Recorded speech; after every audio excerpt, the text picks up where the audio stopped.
حامضه مقطعه على هذا الشكل، سنيده 2 كيلو لتر د الماء، وغادي نديرهم في الكوكوط ونردهم فوق النار. نخلي تنحسب حتى تغلي، نسد الكوكوط تغلي 47 دقيقه ونطفيه ونشوفوا ديك الساعه.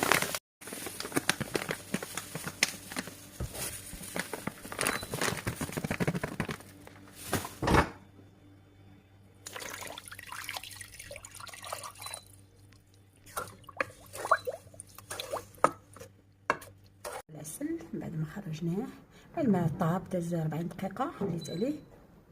كيفاش كتجي دابا غنخليوه يبرد. وها هي العسل من بعد ما بردات، شوف كيفاش جات طلقه الخيط، جات واعره والمذاق يا سلام غير بالحامض.